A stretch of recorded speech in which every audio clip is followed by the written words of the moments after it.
Hello everyone, welcome to another video for Numot Gaming. Ben Chapman here. Going to be going over this kind of sweet little constructed deck that I'm going to be running through a couple of ranked matches. I call it Visage Stach Armory. I'm not sure if anyone else is actually doing this, playing this exact build right now. I've been experimenting with this for a little while. It's been actually playing pretty well for me in ranked lately. Quite a bit going on here. We've got 4 factions.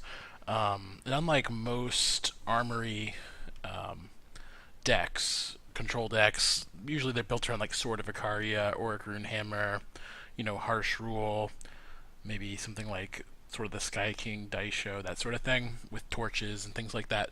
I'm actually going for more of a time justice centered thing, so I can play Desert Marshal and Copper Conduit. I'm only playing one Seraph, but so that's kind of like the early game, and cutting back on some of the swords, which I'll talk about a little bit later. But I'm also looking to splash for 4 Smuggler stashes. The other reason for the Justice time is for Stronghold's Visage. So the initial theory behind the deck was to get the Visage out, kind of control the board, and build up some armor, and then when you play a weapon, it inherits the armor you've built up with the Visage, and that armor buff is permanent. So if the weapon eventually dies, when you stash it back, it retains that armor that it had built up over time. We'll see that when we play, but basically you can end up with like a Runehammer or a Sword of Icaria that has quite a bit more armor when you bring it back with the stash, which makes the weapon last longer. You just end up getting a lot more value out of the weapons. Works particularly well with things like this Dice Show. Getting this up to like 6 armor lets you kill quite a few more things with it. And then if you can keep your weapon alive with 1 or 2 Visages out, the weapons just can be there indefinitely, depending on the board state. So this can enable some good things, and also it's just a nice control card in general. A lot of the Time Justice Primal control decks are built around the Visage anyway, so we just get another nice element for our control deck. So some other nice things are with the stash. Actually, just bringing back Desert Marshals has been really good. It's cheap enough that on turn 7 you can stash back a Marshal and use it right away. You end up reusing your Marshals a lot, and with 4 Rise to the Challenge, you end up having access to a lot of Desert Marshals over the course of the game, and I've just found Desert Marshal to be a very important card in the metagame. There's a lot of things you want to silence, and it interacts really well with or against other relic weapons. Either if they have no board, you can wait till the end of turn, ambush at the end of turn, then just attack and kill their sword for free. Or if you need to, you can jump in front to protect your weapon.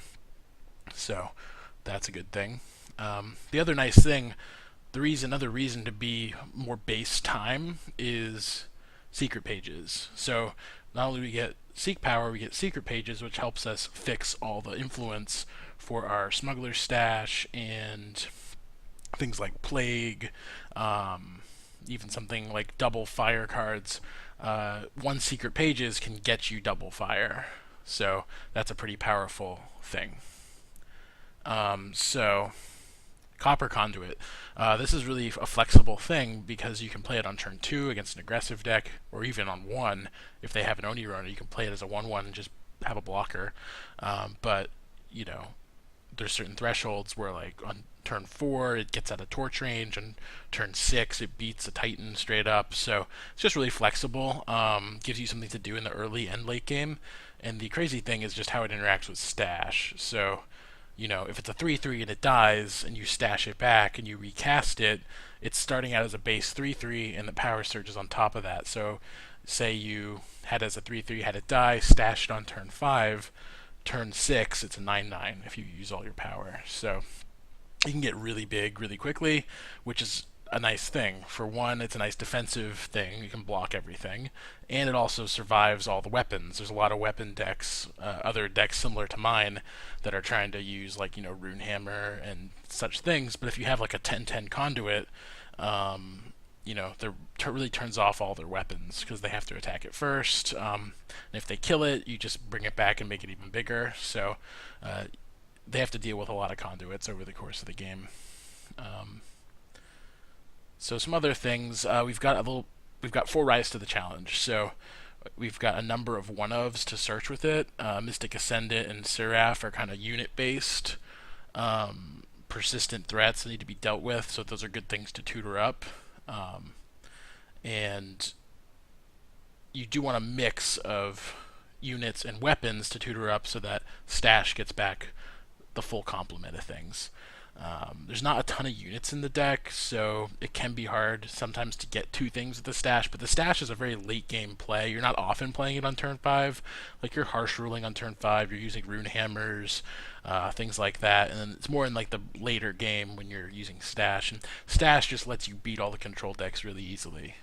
It's a little not so great against the hyper-aggressive decks, but just being able to buy back conduits and marshals can be important, or Sword of Icarias.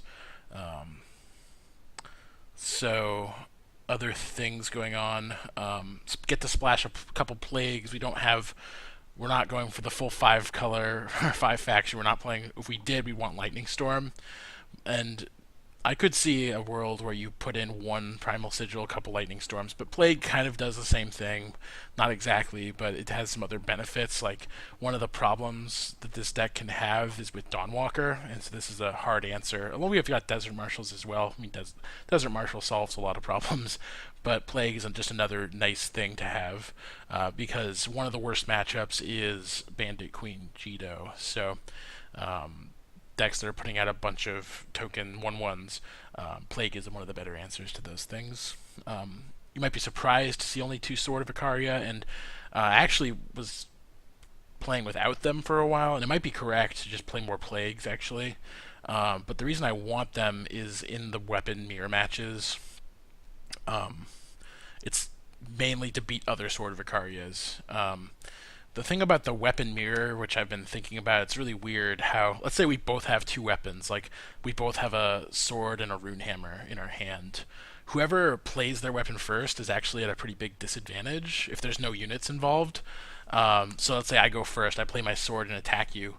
Well, then you play your sword, attack me, killing my sword. So now you have a sword and I have nothing. I play my rune hammer, kill your sword, but then you play your rune hammer, kill my rune hammer, and then you're left with the rune hammer that's unchecked versus my nothing. Whereas if I just wait and let you do your thing, I end up on the better end of that exchange. So it's a bit of a game of chicken there, but we have some advantages in that chicken fight where we don't care as much because we have the Stash to bring everything back, and we have Desert Marshal to get in the way and change that equation. Like, they might think they're going to get ahead of you, but then you just flash in a Marshal and kill their rune hammer at the end of that exchange. So this deck has some ways to break that kind of weird scenario, but I felt like I needed the swords.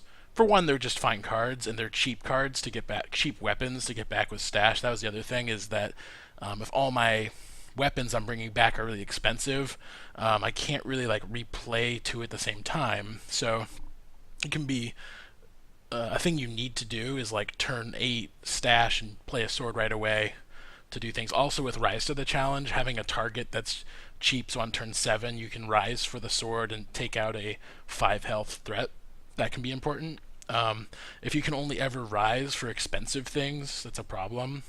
It just reduces its utility. So like on turn 6, you could find a Desert Marshal and use it right away. That's a pretty powerful play. It makes Rise do something the turn you play it, where often if it's getting an expensive thing, you're taking the turn off to Rise, and that can be deadly in ranked play, how fast the matchups can play out. Stone Scar Maul is actually pretty important in that having Overwhelm gives you some direct damage. Like, if you rise to the challenge for the Maul, you have an 8/3 weapon that you can hit a 1/1 with it, and they take 7. And when you're using Stash, like, that can add up to a lot of damage. So you might wonder why I don't play more Seraphs or more Ascendants. And turns out I often win games with just the weapons. I don't need these, but they are just, like I said, I want more units to get back with Stash. It just gives you that much more game against the control decks. Like, you just have so many threats that they have to deal with the weapons, they have to deal with your Seraph and your Ascendant over and over. So it just makes it really hard on them. So the power base is a little funky, but I've been working on it. Four seek power, four secret pages makes things hum along pretty consistently. I'm playing one role in its favor. I wanted to play more, but there's just you can't play too much of these do nothing cards, and this could be cut for other things going on here. A lot of the one ofs are flexible. The amount of Sword of Icarias are definitely flexible. Like how many vanquishes you play. A lot of this is like metagame dependent. What you're running into a lot. Like if I saw nothing but Jito, token decks, I might go up on plagues, down on vanquishes, something like that, or just down on Sword of Icarias. But this is sort of like a halfway. Like we're trying to be pretty good against, pretty good in everything except the token decks. They're good. The token decks are out there and they're good, but you really have to play tons of plagues to beat them. And plague is just so bad in all the other matchups that I don't think it's worth ruining your main deck just to beat that one matchup unless you're just running into it over and over again. So we actually have a couple extra seats here off camera, but. There's the deck tech. We'll run this through some games, probably play for about an hour or so you can get a feel for how the deck plays out, and see you there in a second.